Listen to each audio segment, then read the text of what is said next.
All right, good morning everybody. We're about to kick off, so if you would like to take a seat at the back, come and join us. Plenty of seating at the front. A bit like school, everybody's gone to the back of the room. All right, well look, it's a pleasure to see you all today and welcome you. My name is Sasha Ambrose, I'm the Country Manager for Tableau here in Australia and New Zealand. Before we do kick off today, I would like to begin by acknowledging the traditional custodians of the land on which we meet today. And we acknowledge their continuing connection to land, water and culture.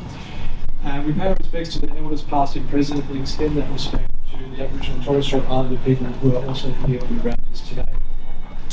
Particularly proud of the partnership that we've had with Gradability over the last couple of years and several rounds of interns that we've worked with. We've helped build a scalable and repeatable business model that supports the Tableau business. And we're excited to be able to potentially extend that to the rest of the Salesforce business as well.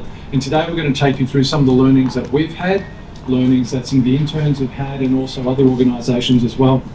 If you're not familiar with who we are as Tableau, we were founded about 15 years ago and are the #1 data and analytics platform globally. And we have been helping organisations and people see and understand data for about 15 years.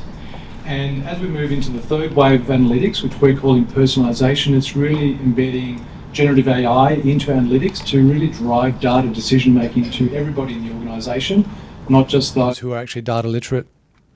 And the interns from Gradability that we've been working with over the last couple of years have really honed their skills on analytics and using the Tableau tools to really be able to support the Tableau business. And we hope that that work that we've done with them and they've helped us with is really helping them set themselves up for future success. We're going to showcase some of that in the panel today, and these are the best panel seats you've ever seen. Normally you get really uncomfortable stools that are this high, but we've got lounges here, so hopefully it's a really interesting conversation and we don't have a little nana nap on these very comfortable lounges out the front. But with that, I would like to welcome Gavin Fleer, the CEO of Gradability, to join me and kick off today's proceedings. Gavin. Thanks. Thank you very much.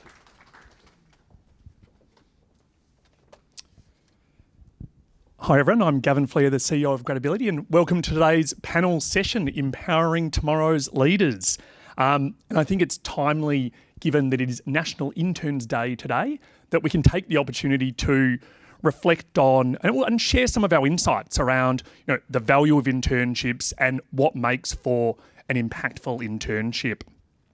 Firstly, a very big thank you to Salesforce for hosting us here today and collaborating with us on this event.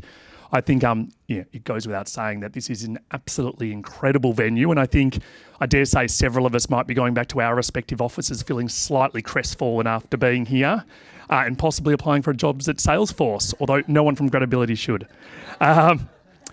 And as Sasha touched on, I'd also like to thank Salesforce for being such a fantastic partner in terms of hosting our interns.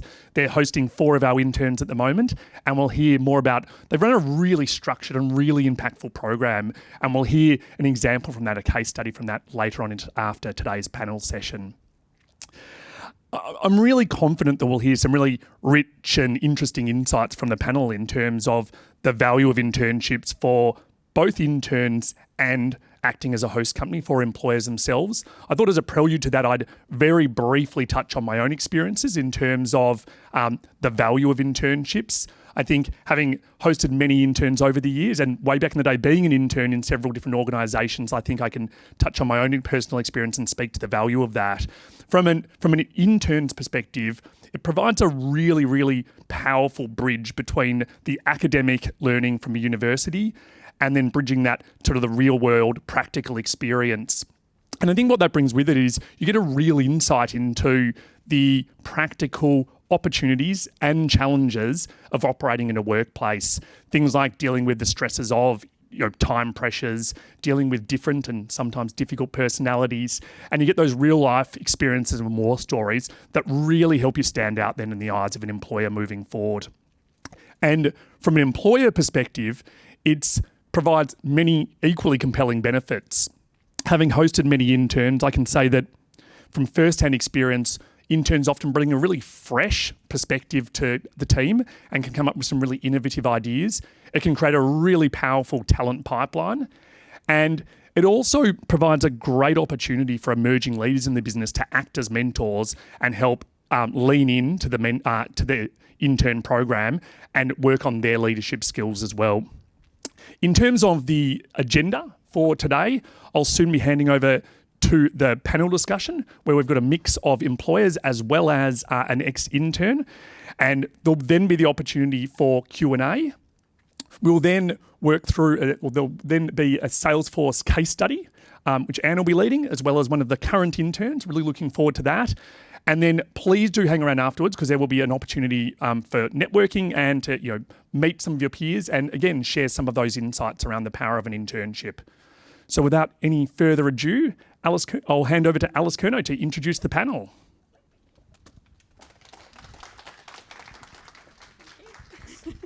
Thank you, Gavin.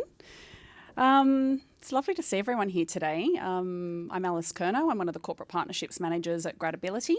It's really nice to see some of our host companies. There's a few in the room that we've worked with for years now, so you're part of the furniture, and I mean that in the nicest possible way.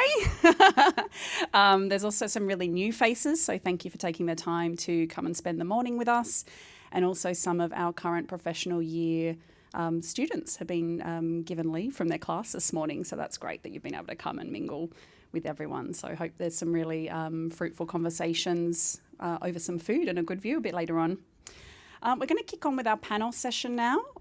So I'd like to invite the panellists to come up and take their comfortable seats. I think they're all around the room. I'll get everyone to come up at the same time. That's okay.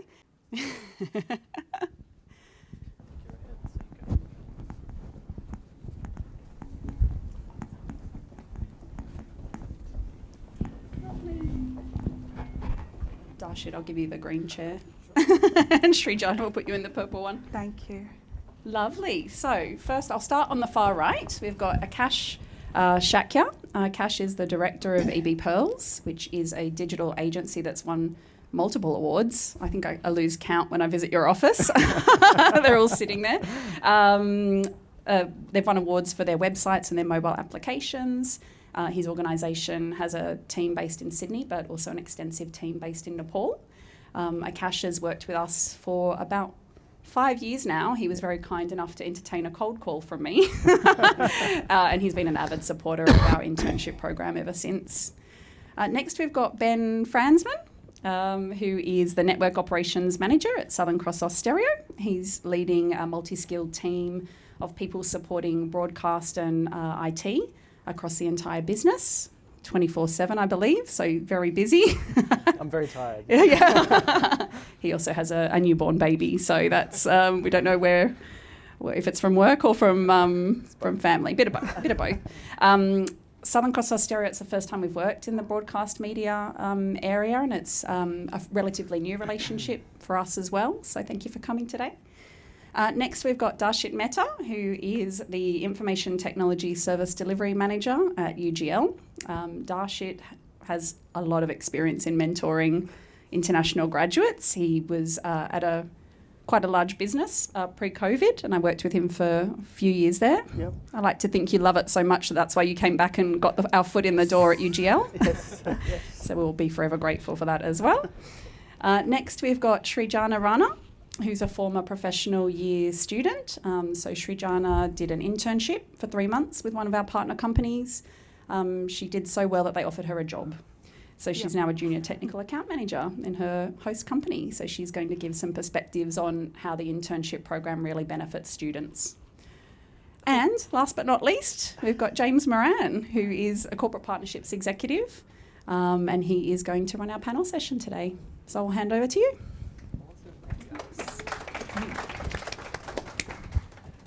But yeah, Ben, I thought we'd kick off with yourself being one of the newer host companies. Perhaps could you talk us through what firstly attracted you to taking on an intern and mentoring an intern? Firstly, working with you, James, that's the reason. Thank you. Really. The second one was I've had some previous experience with interns at other organisations, and I've really found it as I think really critical to bring in people with fresh eyes, as I think. I actually don't know your name, apologies. Gavin, yes, I was listening to you. To bring a fresh perspective, and having been at SCA for 5 years. I heard that we did do some internships in the past. Given my role has a quite a large scope of technology that we look after, it made sense, especially for me to kind of, I guess, start bring the interns through my team and then branch them out with hopefully the idea that they get a bit of a 360 view of everything that goes on to the organisation. So, like I said, we're very early days, and the two we've had have been great. So I think that's kind of what attracted me. Was more towards even though we were a media business, we are a technology business, yes. And we can create these opportunities in a different way to your traditional IT. It's more, we'll call it media. Bit more fun. And Ben, I know obviously you're one of our newer host companies, but do you have any perhaps initial learnings from doing the first 1 or 2 interns? Yes, definitely. I think given that there's a fair bit of red tape around what we do and what my team does, they're able to access a lot of equipment that may impact not only a Sydney channel but the entire country. So the challenge that we've had initially was giving the interns enough exposure to get them familiar with what we do as opposed to just observing. That's for me to work on, and what we're establishing now is a bit more of a flight simulator for our future interns and future employees, just to get a bit more of a hands-on experience to what we do without actually impacting the broadcast, because first and foremost that's the priority, and I'd have something handed to me if I was giving the keys to the city to someone on their first day. So it's just a matter of balancing out the exposure that they get, the training and the opportunities they get to learn, while still protecting the product, I think, is my challenge. Yes. Yeah, and we do hear that from a lot of host companies, because it is a challenge only having the 12 weeks. Yeah. So how do you make it meaningful for both the business and the intern in that limited time? Exactly. So that's on my to-do list, to create this environment where it's safe to learn, and it actually gives them a better, a richer experience in capturing a lot of the stuff that we do. So. Oh, great. No, thanks, Ben.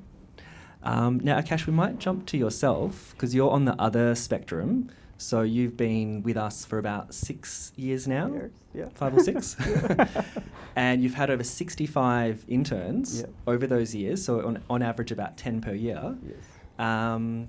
So would you better maybe talk through what are some of your biggest learnings? Because we've got some of the new host companies here today. What would your biggest learnings be, or some things you've implemented to make the internships as meaningful as possible? Sure. I think we had the same challenge as Ben had when he first started. It's like there were guys coming in and we're like, oh, what should we give him? What should we give her?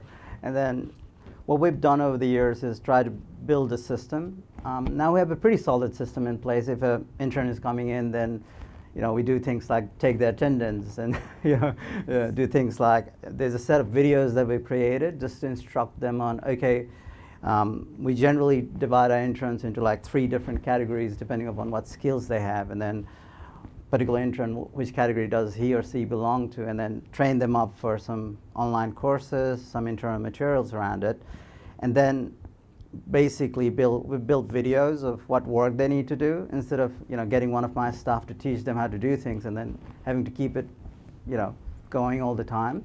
We've just recorded some videos. They look at the videos. If they need any help, we've got some AI tools around it as well to ask questions and stuff like that. So we've organized that sort of structured in place so that interns can jump in, come in, can work on some of this stuff straight away. But we can't also miss that human touch. So they become part of our team. They get involved in client meetings, which I think will give them a lot better exposure in terms of working in this trend culture, because I came as a student here as well, and I was thrown into being on the flight on Tuesday, and Thursday I was in a client meeting. So I was like, oh, I don't know what they're saying. I couldn't understand them properly either. So we try and give them that kind of experience while they're with us. So we try and make that 12-week really, really valuable. But on the back of it, we also have something going on to see if they can be a good fit for working for us long term. So created things like scoring templates around their behaviors and stuff like that, so that if they're a right fit, then we can go on and hire them. So on the flip side, from an organization perspective, we've got 3 months to evaluate a particular resource to see if they can work for us. Yeah, no, that's great. And I think, Akash, you were talking about some of your courses are more around culture or working in the Australian workplace. Yes. Yes, we do. We find that, like, because they came from overseas, which I did as well, so I have a lot of that background knowledge of, okay, this is what they may be thinking, this is what they may be feeling.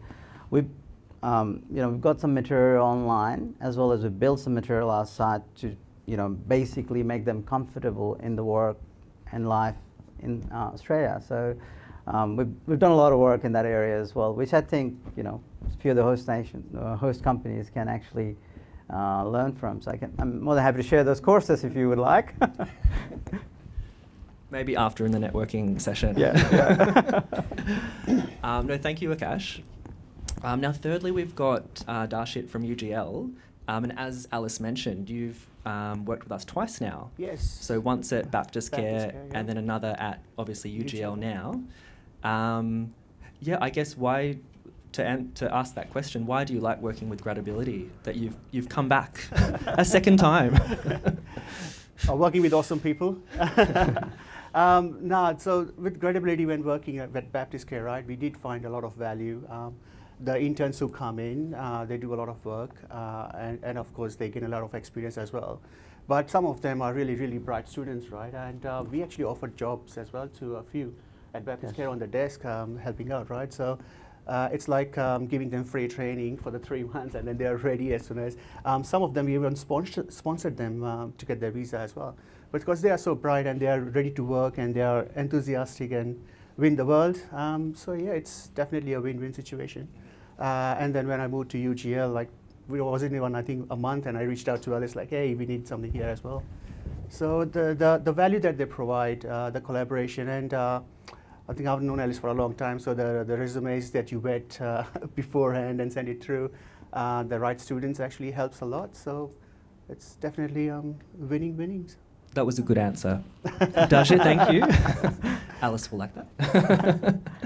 But also, Darshit, I know you said you've had a lot of success with interns offering permanent positions. Yep.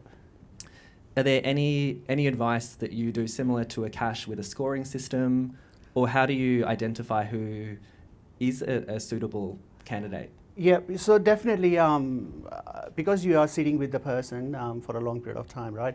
3 days a week is not a short, small time. But you get to know the person, and the way we involve them is we actually onboard them as an employee, not treat them as an intern. So they're part of the team. We share all the value, knowledge that we have with them, and get to understand them quite well. And you can easily gauge, especially I'm in IT, right? So IT is very black and white in terms of what works and what doesn't work. So when you give them a job or a task to do and they complete it 100%, you know which one is the right candidate to offer the job. We didn't have, unfortunately, any standardized templates or anything to go through. But yeah, it's the time that you get to spend with the person itself actually helps evaluate the person. Yeah. And would you say, Darshit, do you look for soft skills, the right cultural fit, or do you look for technical skills, or a combination of both? In IT, we sometimes say you can teach a monkey how to fix things, but you can't teach it manners.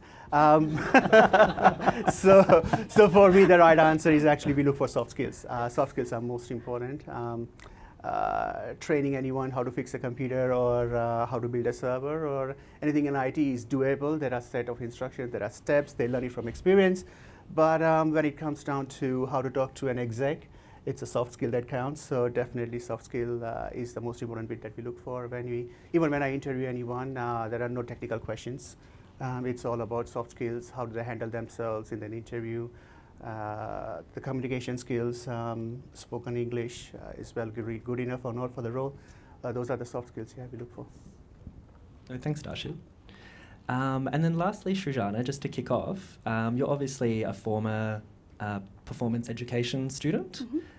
And I know you did your internship in November, or was it in I started on November. in November?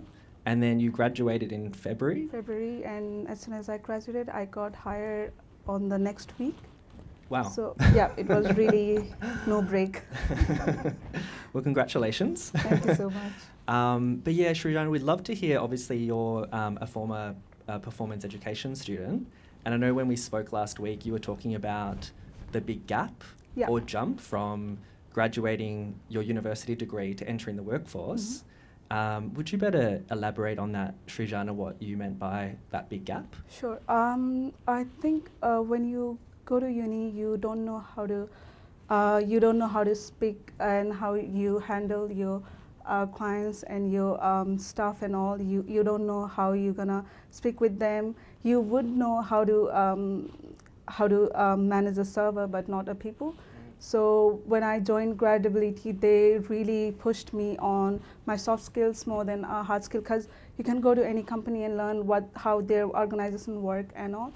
But to build that soft skill, you need a good mentor, and Gradability had been a really good mentor for me. Oh, that's great. And how did you find the course or the internship? What did you like about it that helped you enter the workforce? So honestly speaking, I don't forget my teacher. So he was really empowering to me. He was like, I was a really, really shy person. I was not able to speak in front of anyone, but look at me, I could do this, and I think even you guys can do it. So he was really empowering, and he's like, okay, just go out and try new things, and don't pressurize on yourself a lot.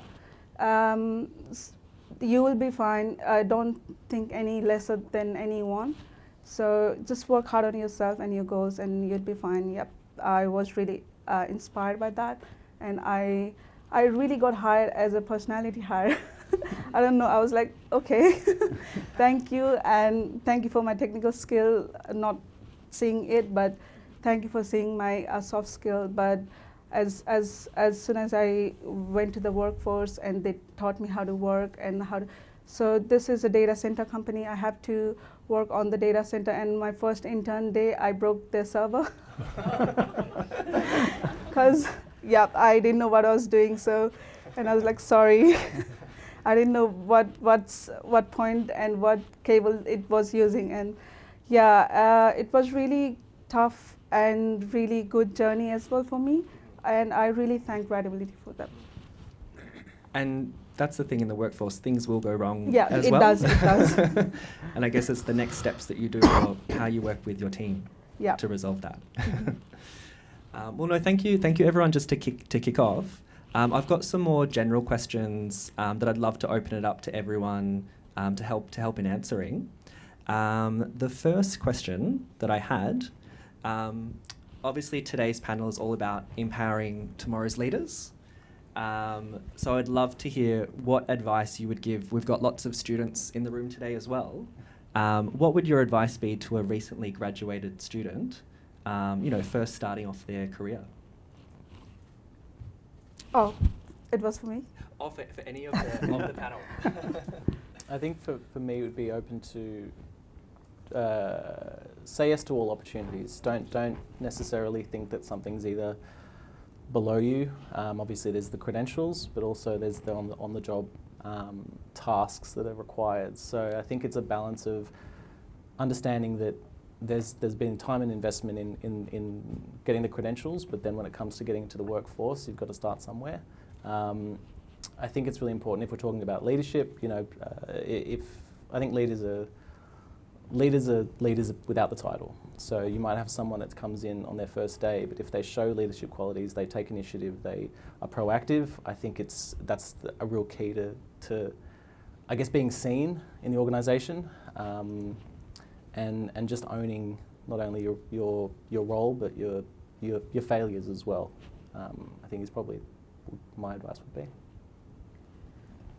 Yeah, I think for me, I take leadership down to I guess two things. One is professional knowledge, and another is professional competency. Along with it, if you combine that with a little bit of common sense, that takes you a long way. So I think professional knowledge, you can gain that by learning a lot, getting involved a lot, like Srijana did. But then you also need to back that up with competency, and competency comes with a lot of practice. So they have this saying of practice makes the man perfect, but I think it's very true. So I think before you get on, come to the internship, prepare yourself really, really well. Try and learn as much as you can, and be open-minded to come into the internship role and prepare to do everything. And we'll take you through the rides. That's for sure. I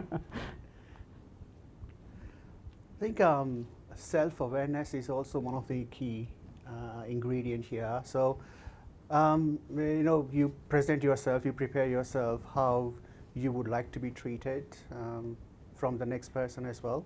Actually helps to understand the office culture, to understand what the interviewer is actually asking in the interview, that kind of stuff. So, yeah, just be self-aware when you present yourself.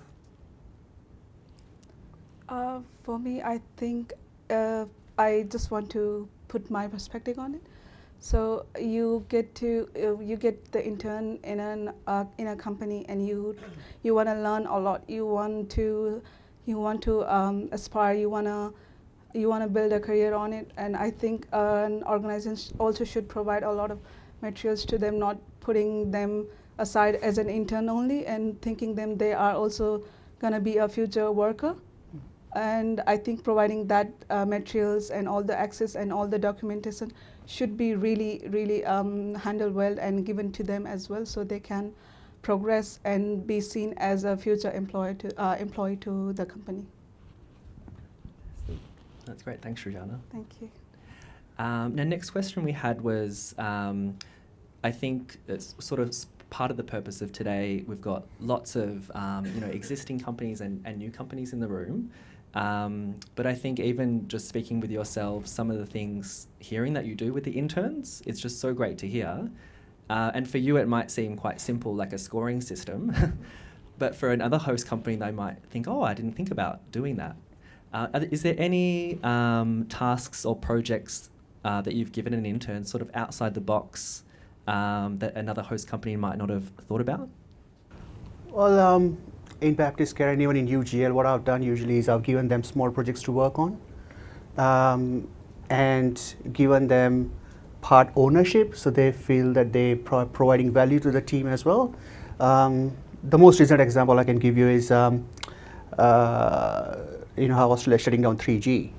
So 3G across services across the board. So the last interns that we have, we actually give them the job to actually communicate, find out devices, and do the 3G exit project. Of course, along with the IT staff as well, mentoring them. But that actually gives them, the sense of ownership. They're part of the team, and actually they get to learn a lot as well, because that involves everything, technical skills, communication skills, all that. So giving them like small projects like this to actually work on while they're doing an intern actually helps a lot. Yeah. I actually to attribute to the interns that I was trying to launch our website a couple of years ago, and without our interns I wouldn't have been able to launch, because there was so much work. I had to create almost like 3,000 portfolio images to prepare. So we used to have 3 interns back then, and all 3 of them used to work different days. But then what I was trying to do with them was trying to teach them how to manage the work and then transition skills around that.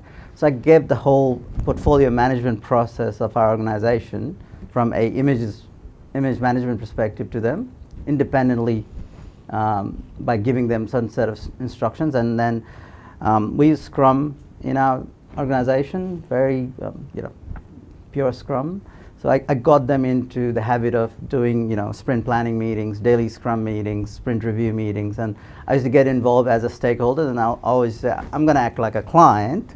Now you guys run the thing, And then those 3 guys, they learned a lot. We actually hired one of them as well, and they managed the whole process seamlessly. Obviously, we provided them training around how to run Scrums and things like that beforehand. But that piece of work, if I had to do with my staff, I would have needed at least 3 people for at least 3 to 4 months. So they actually finished that job in about 10 weeks because they worked in such great transition management and management of work, division of work, and all that sort of stuff. So hats off to some of the soft skills that you guys are teaching during the PE course. So really appreciative of that. I think, Darshit, you mentioned it before, but I think I'm going to go completely non-technical. How we, I think, did things a little differently was make them feel like part of the furniture. I think get them involved and make them feel like part of the team. And I think that's what STA does really well. It's very inclusive and it's very social, and it's a very positive environment for new starters to come in and go, oh my God, everyone, we've got either a social thing on the roof, or we've got cakes, or there's a team lunch that may happen. And I think it's giving them a taste of what it would be like to work in this place. It also allows the existing employees to almost fill out the interns and go, could I see myself working with them? Because a lot of the feedback that I need is from my team to go, would you work with this person? So getting that lived experience completely separate from the technical side, and actually is this person receptive to not only the training but a conversation? And are they comfortable enough to have a laugh and be, like I said, part of the furniture? Yeah, and I think that's a good point. Even if it is a limited 12-week internship, That's it. there's still a lot of merit in that Yep. to see if they're the right fit. Yep. And those settings might bring someone out of their shell. Exactly. So yeah, I think that's great. I think we've only had the 2, but from day 1 to week 12, they were different people. They made friends. I actually think their communication skills improved as well, and I think that's massive. So. Yeah, and Srijana, with your internship, were there any particular tasks or projects that you loved working on? Yep, I remember the first day I broke the server, and the second day I was there to count all the hard drives and devices for our asset management project. So our company was doing this ISO 27001 compliance project, which has been running for like 3-4 years, and they've been hiring a lot of interns for taking part on that project. So on my first week, I was given that, I was hired for that particular project of doing the asset management using all the applications like Snap IT, Netbox. This is all the application that counts and put the organization asset well. So yeah, I was really happy to be part of that, and I felt really welcomed and included because I didn't know what hard drives, what SSD and what SSDs and all this more technical side was really lacking on me, and getting involved on that, I felt really welcomed, and getting that opportunity made me the person who I am now, and got hired eventually, I guess. You did. And Srijana, were you also included in wider activities like Ben was talking about with other staff, social activities? Yeah, I was really lucky because they do have this tech retreat thing where our owner takes us to his farmhouse. So we all went there and spent like a week and did all this tech thing and enjoy the view and all, less work, more fun kind of thing. So it was really really family kind of experience for me, and I really felt included on the company, even though I started really early. It's just been 6 months, and with internship it's been 9 months with that company, and I feel really included. Thank you. Now, and just one more question. This is probably for some more of the host companies, because I know some of you might manage multiple interns at a time, whether it's 2 at a time, or you might have one and then sort of have an overlap to the next one. Do you have any best practice how to manage multiple interns at a time, or how to transition to the next intern? The one thing that I have done always is have two interns, at least two interns. Because there are 3 days a week, I usually do, one will do Monday, Tuesday, Wednesday, the other one will do Wednesday, Thursday, Friday, overlap a day.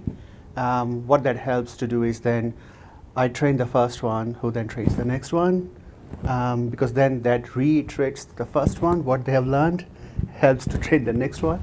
The other thing that I also do is actually I overlap the internships as well with three months. So I usually have an overlap of 4 weeks or less than 4 weeks. So the interns that are already there for 6 to 8 weeks, they have learned a lot. They have understood how the IT works. They've understood how the company works. They actually then train up the next lot who is starting up. So by doing that overlap, actually, it's I have to get involved, yes, but I don't have to get involved a lot to train the next people up. And what I've also seen is that just that overlap and that given them the opportunity to train the next person up actually boosts the confidence a lot. And that's where I see a lot of communication skill improvement automatically as well. So that's something I've tried, and it has worked well for both the organizations that I've worked in. With me, I think having been the host for so long, I've created a system and the buckets and so on, and created a lot of resources already that, anybody jumping in, they can get things done straight away. But we do have around 2 to 3 weeks of overlapping, and we try to use activities like, as I said, Scrum activities together, so that they can get comfortable around each other as well. A few of the points that you guys touched, we do like daily walks together. We try to make them part of that. All of that, and a lot of conversation outside of sitting on the desk, I think helps them get used to the work culture a lot better, I think. But on that overlapping side, it's more the resources and the templates and the SOPs that we've created. I think that helps them a lot, because when you're getting into this completely new workplace and in the culture that you've never worked before, sometimes you feel hesitated to ask a lot of questions as well as a student.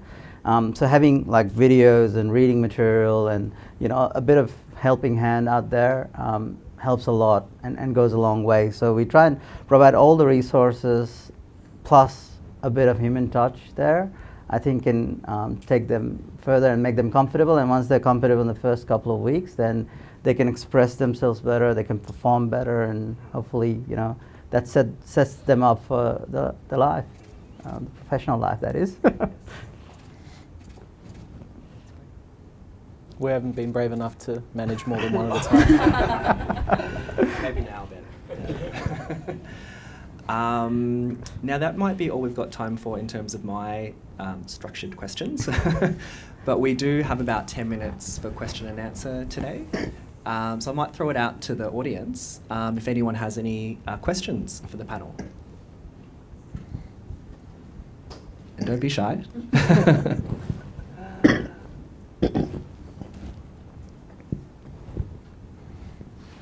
This means we've done a good job. Absolutely. Made them You've answered speechless. everything, yeah. I'll ask a question. Not implying you've done a bad job.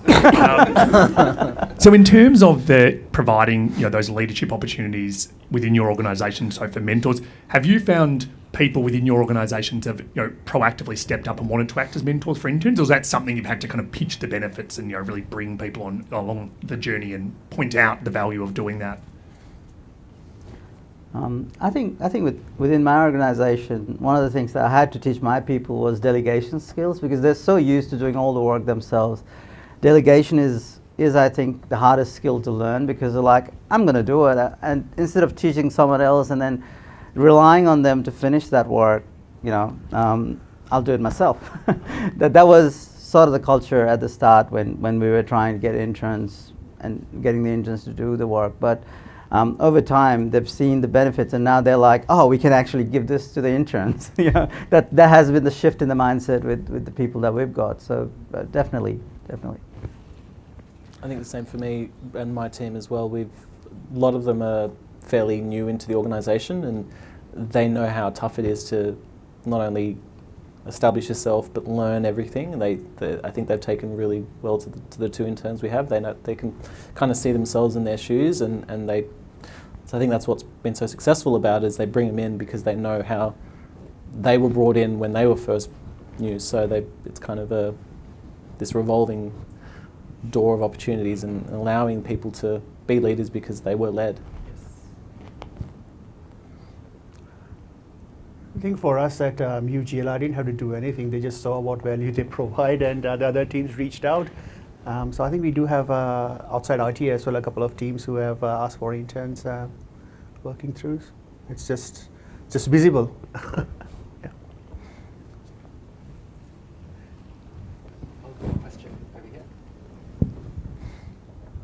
Thank you.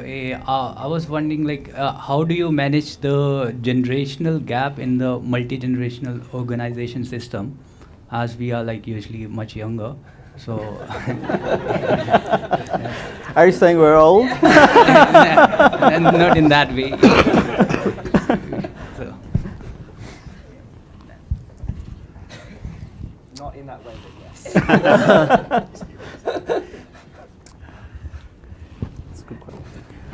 Who's old here? I think the generation gap is definitely there. Like the way interns when we first started versus the interns now, and the way they act, way they're prepared, and way they're so used to technology has changed even in the last 5 years.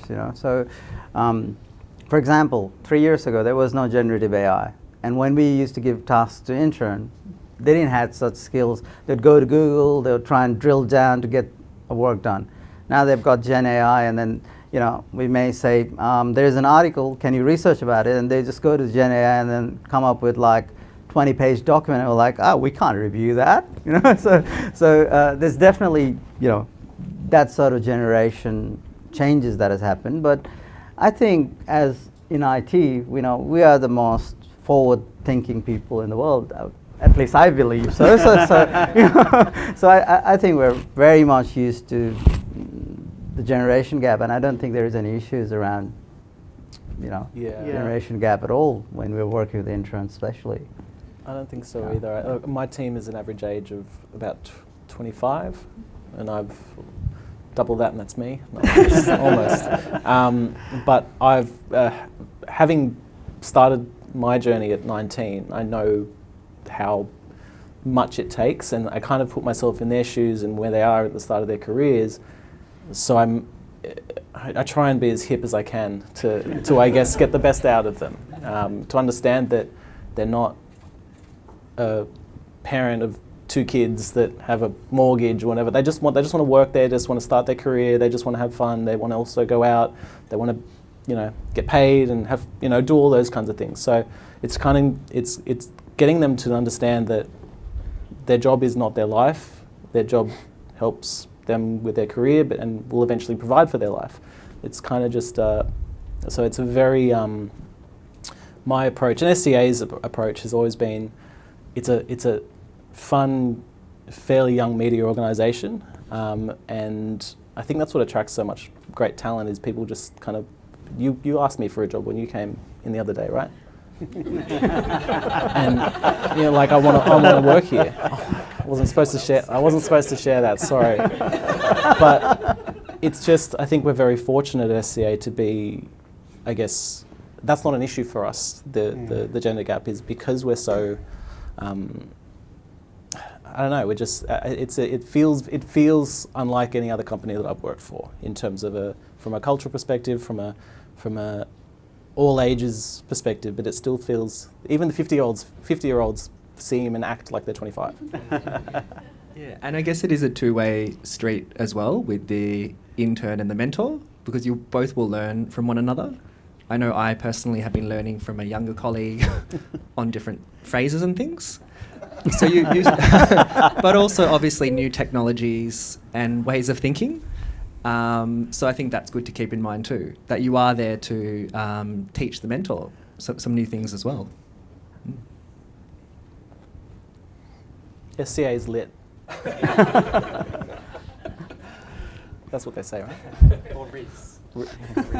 James. Yeah, I think we've got a question over here. Yes.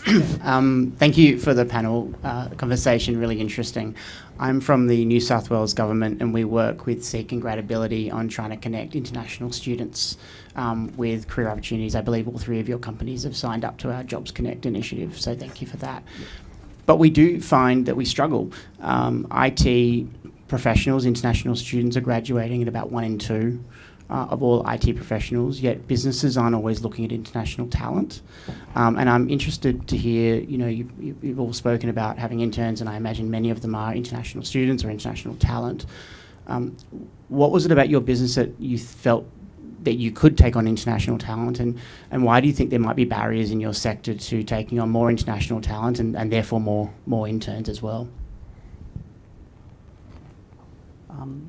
I think when we first started, there was a lot of lack of national talent, to be honest, because we were actually trying to hire people who grew up here, who studied here, and then, we wanted to hire them, but there was lack of that when we first started. And then once we started exploring, we found the talent to be there in the international student as well. Yes, there is that soft skills, which we all talked about, lagging in the international student, which I think there's a bridge to gap in there, but I think there is no restrictions, at least at our end. And me being, I came up here as an immigrant and went through the journey that they're going through, and surpassed that, and sort of became a leader in that sort of space. So I think if I can do it, why not everyone else who came from overseas? So there's definitely no restrictions, and I find that with our clients and with the peers and people that we collaborate with, there is no such disregard for the talent coming from overseas. There's actually, we find them presenting really well, they're very hardworking, they're very dedicated, so at least for us, there's no gaps to fill there, to be honest.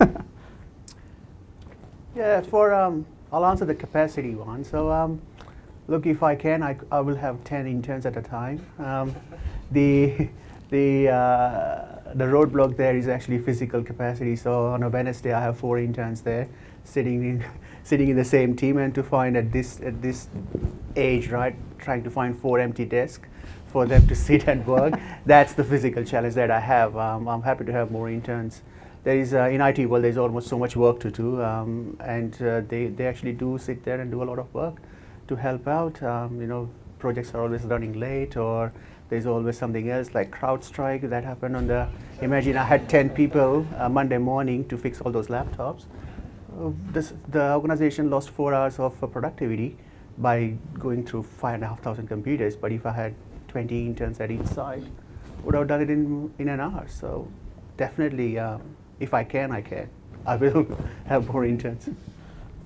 I think the challenge for me was communication, and that's a real tough one. And both interns that we did have, I would hire them tomorrow if I could. But the role that my team are there to do is very fast paced, and it's very customer facing. And it's a lot of these things are time sensitive, so when things go wrong, my team need to be able to effectively communicate. And unfortunately, both interns didn't have that capacity. They're way smarter than I am. They speak 2 languages, but still the language that they needed to be able to communicate effectively, and they weren't. That wasn't their strength. So, from a technical standpoint, from a knowledge and a cultural standpoint, they 100% fit in. But the reality is that I need someone to do a job and be able to effectively communicate when disaster strikes. So it's trying to find that balance, and I have no doubt that there's interns out there that have a high level of communication skills, but it is definitely a challenge, especially if I want to continue the relationship with Gradability, is to find the students that are able to work under pressure and are able to communicate under pressure as well. I have a story. Like I have another intern with me, and he was born and raised here, and I was selected instead of him. So there was no gap of like, why do you want to select him as why they want to select me as an international student or him as someone who was born and raised here? So they didn't they didn't select me because I was international student, but I was good at my job and I was responsible and all.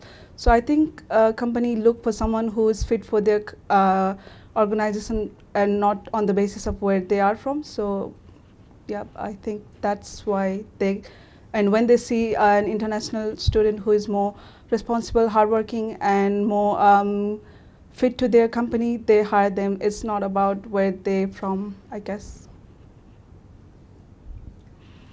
Awesome. Well, no, thanks so much, Rujana. Now, I think that might be all we've got time for today. So if you can please join me, give a big round of applause for our wonderful panellists.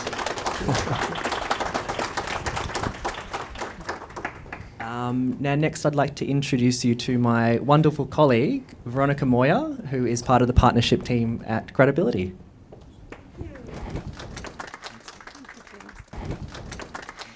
As we celebrate National Interns Day and reflect on the future of leadership, it's my pleasure to introduce Anne Moss. With over 2 decades of experience empowering teams and driving innovation in the technology and software sector, Anne serves as the Australia and New Zealand National Sales Growth Partner at Tableau Salesforce. And I've had the opportunity to personally witness your deep commitment to empowering talent and fostering growth. In this next segment, Anne will showcase some of the best practices for mentoring interns and offer beneficial tips for companies and students as well. With the support of Akash, one of her current brilliant interns, they will showcase the collaborative work and highlight how internships can meaningfully contribute to the organizational growth. So please join me in welcoming beautiful Anne and Anne Moss and Akash Patak. Thank you.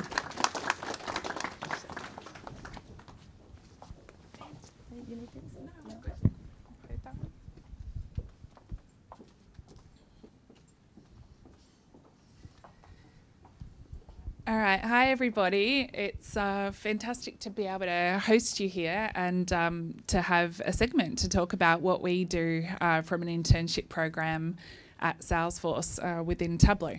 So I've been hosting interns for about 2 years with Gradability, and my use case or sort of story is probably a little bit left of centre to some of you. So I'm not an IT person. I support the sales part of the organisation, and I'm an independent contributor in my role. So the challenge statement I had was, I've come from leading teams. How do I scale? And I scale at the moment through using interns through Gradability. And the way that I can leverage my impact across the sales organisation and team is through having a team of people that are much more technically savvy than what I am. And I bring in their analytical prowess and experience to counter the gaps I've got there. And the balance or the bridge that I provide is a layer of commercial understanding across the business around how things operate, around how sales works, around, I guess, how to add value in a sales-based organisation. And I have a one-to-many approach where I'm supporting large teams of sales people, and there's only one of me. So through using the intern base, I can roll out projects that have much more depth and breadth than what I can offer, but I can also pull in the technical experience of these graduates who have studied business analysis, who can use multiple business intelligence tools, that can code. I can't code, and bring this layer of experience and depth, and also fresh insights and perspectives. With that, more analytical cap on, so that I bring, what the business needs, and they can help with the execution of those projects. So we're going to dive in here to I guess, some of the tips and tricks around how we go about managing interns, and I'm just going to go here so I can see. But it starts very much with the onboarding process. Akash, who was part of the internship group that graduates tomorrow, is going to talk briefly around what the day in the life of actually looks like here at Tableau and some of the work that he's had the opportunity to work on. But what I decided to do was flip the lid on the onboarding process this time and actually have them as part of the panel so that they can sit on the other side and see, well, it wasn't that long ago that that was actually me and I was sitting in those shoes. It also helps them with, from a soft skill perspective, see, how would I answer that question? And I gave them a review template and a scoring template to work on, but it also, I wanted them to reflect and give me their perspective on which candidates, we should move forward with. So that's been an insightful session, and I think, Akash, you can say that was something a little bit different and unexpected. So working? Yeah. That was, as someone who's been in a lot of interviews always look at, you think, oh, the interviewer has it really easy, you just sit there, ask questions. But you kind of realize just how difficult and, not stressful, but it's a lot of mental work. Like, there are a lot of things you want to assess. You have to be fair. You have to be aware of your own biases. And, trying to give a fair assessment, and, trying to gauge a person from just a few minutes that you have with them, it's incredibly difficult. And, kind of gives me appreciation for the amount of work an interviewer has to put in, both before and after the interview. Yeah, and one of the interns said at the end of it, look, I know now I can't just be good. I've got to be great going into the interview process. So to give, that additional perspective to the interns going out, I think was really good as well. And one of the things we did at the wrap of that interview process was give our panel the opportunity to give the interns in the room live feedback on what they could do better, how they were perceived, and areas for improvement, as well as strengths, right? So one of the other ways that I leverage this intern team is I set up a hybrid model. So they come into the office one day, they work from home 2 days. That one day in the office is where they get armed with what's important for the week and where we need to focus. In a business like Salesforce, we're pivoting quite often. So it gives them an opportunity to learn what's happening this week from a product update perspective or from a sales perspective and where they need to be pointed that week. So what I did was set up scalable but resource-intensive tasks. Now, what are these guys good at, fresh out of uni? They're really good at research. And our account executives often have huge territories where they just haven't got the time and bandwidth to go really in depth and developing a point of view. So what I did was develop sort of a white space strategy where initially the interns can help from a research perspective develop POVs, but really in-depth POVs to the point where we even have a demo at the end of it and a visualization come out the other end. But it gives them an opportunity to consult with account executives, subject matter experts across the organisation, and understand what commercial-facing assets need to look like and the quality of these commercial-facing assets. And in developing these research-intensive tasks, I've developed a peer review layer, not just to save me a little bit of time, but so that they can give each other feedback. And then I come in with a sort of quality assurance layer before it goes out to stakeholders across the business. So what I wanted to communicate is think beyond the box of IT, that this can be a sales-led function that they can support. It could be a HR-led function that they could support, where perhaps, like my situation, the analytical skills aren't as strong. Involvement in the culture of the company, this is a big one for me. They're not just here to do a task, they're here to really get to understand the culture of for example, Salesforce. So bringing them to sales cafes, all hands calls, volunteer time off. I love the idea of a walking meeting. I need to get out and have lunch more often, so maybe I need to factor that one in. But I think that's something as well. And Akash, do you want to paint a picture as to what that involvement in the culture of the company has looked like? Yeah, so involvement really, it's a privilege. So I've had the opportunity to see through quarterly earning calls, sales cafe, strategy meetings, meetings with RVPs where they discuss, how the operation works. So I'm really observer for the most part, but it really gives me an insight on how daily operation looks like, what strategic meetings look like, and really, how I would really fit in a business as a person, as a worker. So, again, as an IT graduate, I don't have much business sense. At least I didn't before the internship, right? So this really paints a bigger picture of how I'd be providing value and how businesses provide value and how they really function inside. And then peer and SME feedback, I touched on that, but it's been good, especially before the interns present their findings to the account executives. They're nervous, right? They've done all this research where they've spent, a day or 2 days in some cases researching the company, and they want it to have the impact and for the analytical insights that they've uncovered to come out.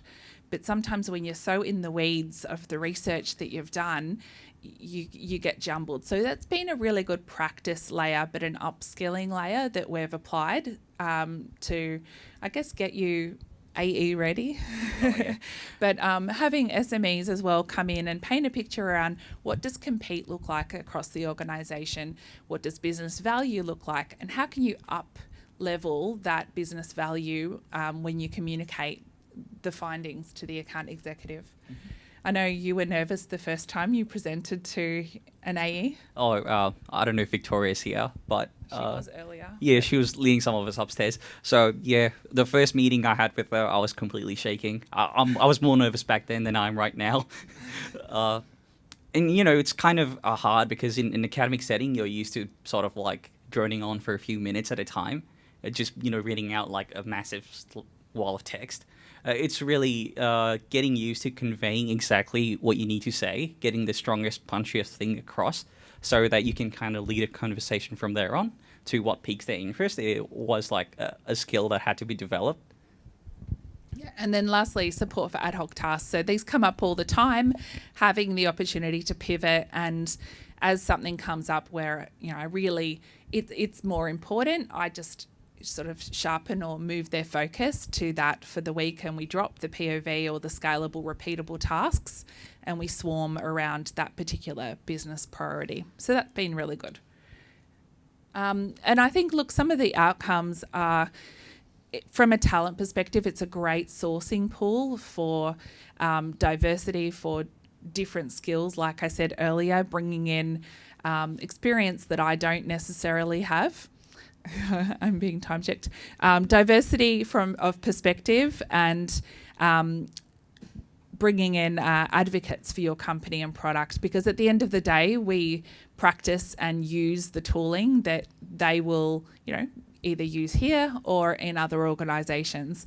And then the development of people, both within the intern group, but within our teams, having the opportunity to mentor and grow these individuals is really, really rewarding. And that's part of why I really enjoy the Gradability model. I enjoy working with the team at Gradability that fosters this feedback culture, but an opportunity for us to sort of learn and grow as well. And so Akash is going to paint a picture over the next 3 minutes of a day in the life of. We've timed it. What does it say? 1 minute for this slide. So, all right, over to you. Okay. Anne has already covered most of the things, really. So this is normally what I do. Anne has walked you through most of it. What really came before all of this was developing a business acumen. Like Anne said, this is more of a role that was focused on developing like a business acumen, understanding how a sales cycle works. So that was done through some recorded videos, some meetings with AEs, having, being able to sit in on a meeting where RVPs are, talking about their sales program. So this all really led to, understanding really what we're looking for. Then this translates into researching businesses in white space and developing a point of view on how we offer value through analytics in Tableau. So up here is a visualization that was created in Tableau, right? So this is a model of what it could look like for, say, an e-commerce website. So a persona such as, say, an inventory manager, what are the things they would care about? So in this case, I've chosen to highlight sales in a particular quarter and the SKUs that are doing really well, right? So these are things they'll be able to check in real time to help make their decisions. So to take that, we go through a research document, right? We go through their quarterly reports, their annual reports, any kind of publishings from maybe, say, a consulting group like KPMG or Deloitte. Then we take that through the lens of analytics, see what kind of problems that have. And then we take that, search for a test data. This one's thankfully provided by Tableau. And then we put that into what a persona might need. So this is for an inventory manager, but you could have a similar one for, say, a HR manager, right? And then we present this as a whole document so that our account executives can have a conversation with people from our potential clients. So it won't just be like a cold call or you just, throwing things at the wall. This will be an honest conversation about what their possible pain points are and, how we can help them with it. So I've had a lot of feedback from subject matter experts like our solution engineers and AEs, and even RVP like Alex, who was kind enough to sit in on one of our meetings. And thank you, Anne, you've been incredible. Really, it's about learning where you fit in the business and being able to deliver value through the technical skills that you've learned through the university that I've really gained from this internship. And I'd like to hand over the mic back to Anne. Okay, thank you. That's the end of our segment. So who am I handing back to? To you? Yeah.